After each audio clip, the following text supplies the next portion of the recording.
السلام عليكم ورحمة الله وبركاته. ومدى الصوماليات ميلو بعد جوكتان ولا ليال وحين دير الجنينة بش برواقو ما أنتو أي بشو تهاي لبي لباتنكا بش جنايو سنة لبدا كوني لبي لباتنكا قدب كينا مانتا أنو هالكان كو قادا ديك دونو وحو دارن يهاي دورشوينكا doorashooyinka lagu heshiiyey ama habraacyadii lagu heshiiyey ee ugu dambeeyey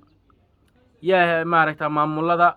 ugu yaraan boqolkiiba imise ayay maaragta hirgeliyeen ama cadaalad ay sameeyeen boqolkiiba waxaan ognahay inaan maaragta cadaalad laga sugayn boqolkiiba boqol ah hase ahaatee imise ayay xishoodeen oo ummadda Soomaaliyeed ay ka xishoodeen haddaysan kaba baqayn baday rabbigii abuurtay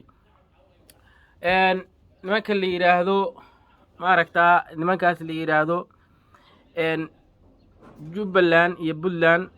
oo doorashooyinkoodii hadeertaan ay u bilaabatay si toos ah ama wada waxaa lagu eedeynayaa ama soo baxaysa ama muuqata in doorashooyinkii waxyaalihii maaragta lagu heshiiyey in aysan maaragta qodob qurana hataa aysan ka dhaqan gelin tusaale ahaan inay odayaashii dhaqanka ahaa ee saxiixayaasha lahaa ama shanta xubnood ahayd ee soo xul lahayd in meesha laga booday ee kuwa cusub la abuurtay oo lagu caana shubtay waxaan maaragta isweydiin mudan sababta loogu maaragta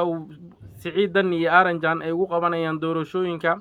xerada 54 ee ciidanka xoogga dalka Soomaaliyeed ay lahaan jireen hadeertaan talis ciidan ah sababta halka loogu qabanayo doorashooyinka oo maanta waliba ay ka dhacayaan ama ay ka dhacday 5 xubnood oo golaha shacabka ay ku soo baxeen waxa iska cad oo markama doonta oo u baahnayn cidnaba in maaragta haduu la ku roon yahay in ay raadiso ama cadayma loo raadiyo in Siciidani sababtu halka ugu qabtay ay tahay inuu boobo sababtoo ah waxay ka caagan tahay xerada ama meel ciidan waxay ka caagan tahay sidaba haduu la ku roon yahay maaragta dhaqdhaqaaqyo rayid bulshada rayidka ama dadka shacabka inay soo maaragta ama soo agmaraan ama ay soo galaan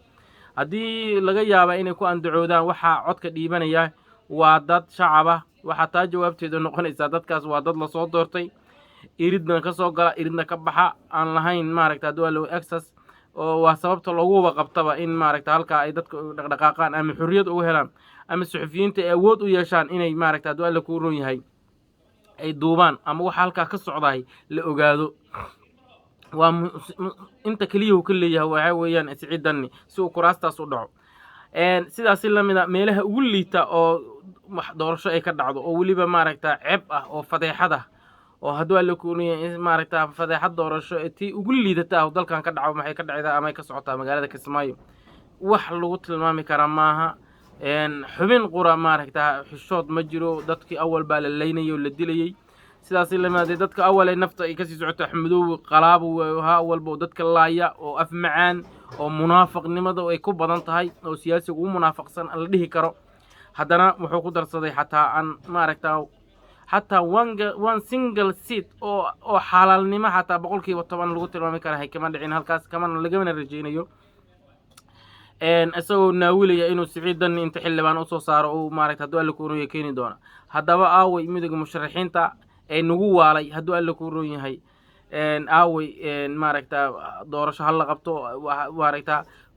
haduu alla ku roon waa xaraan ay mar walba markuu kursi laga soo doorto meesha la yiraahdo galmudug iyo Dhuusamareeb ama maaragta dawal guudlaa uu soo tuuro ama lafta garan soo haadi jiray maxay labadan nin ay daarood ay uga hadli waayeen midowga musharaxiinta hawiye waay marka taas waxa cadaanaysa maaragta ninka hawiye markuu arko nin daarood oo socday inuu iska hogto oo de maaragta u habrado oo maaragta aanu joog ka dhigi karin maaraysa maaragta ilmo yar oo aabihii arko kale oo hoos fiiriyo oo joog ka dhigi karin waa dabeecad mar walba lagu yaqaan qoysaskaas markay arkaan sababtoo ah waxay cadaanaysa inay ka hadlaan ay yiraahdaan waxa halka ka soo baxay waa xaraan mana xalaalna ma aha cid walba oo ogtahay sababtoo ah maxay u caayeen kuwa ayaga u xiga oo maaragta u lahaayeen maaragta maxaa galmudug halkan shirar lagu duminayo looga abaabulaya mar haddaan maaragta meel kale laga hadli karin meel ayagii meeshoodii ay rabaan maaragta inay dumiyaan meesha ayagu ay lahaayeen kursiga ay ku fadhiyeen geedka ayagu ay saarnaayeen laanta ay ku fadhiyeen ayay rabaan inay maaragta masaarin duqataan jib ay maaragta adduunka ku raayaan maaragta halka ka gooyaan waa qoom si kale u fakaraya sidaas la mid ah habraacyadaas gaartay ilaa maaragta heer maaragta dawal ku roon yahay xafiisyada ugu sarreeya dalka ay ku kala dhaqaaqaan maaragta duwalka boobka meeshaas keliya kuma sinna boobka rooble xamar uu ka wadaa nimanka dirta waqooyi nimanka samaroon iyo maaragta nimanka reer Isxaaq iyo doorwegash nimanka loo yaqaano intaba kuraastoodii halkan ayaa lagu boobayaa oo boqor buur mudow ninkii lahaa iyo cabdi xaashi iyo nimanka lacaynka ah oo madaxda u ahaa gobol ugu sarreeyay dhaqan ahaanna u sarreeyay siyaasi ahaanna ugu sarreeyay waati maaragta halkan ay ka qaylinayaan shalay ay maaragta duwalka ka dhawaaqeen dhawaq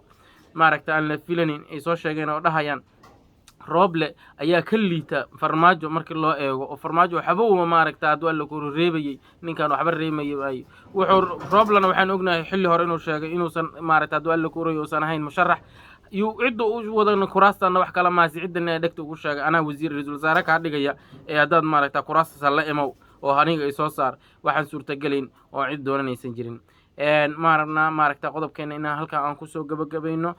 maaragta duwalka u roon yahay booba maaragta waxyaalaha lagu sheegay doorashada iyo boobka iyo qurunka in maaragta aan ummadda Soomaaliyeed u cadeeyno fadlan asxaabay sii sheer gareeya wassalaamu calaykum waraxmatullaah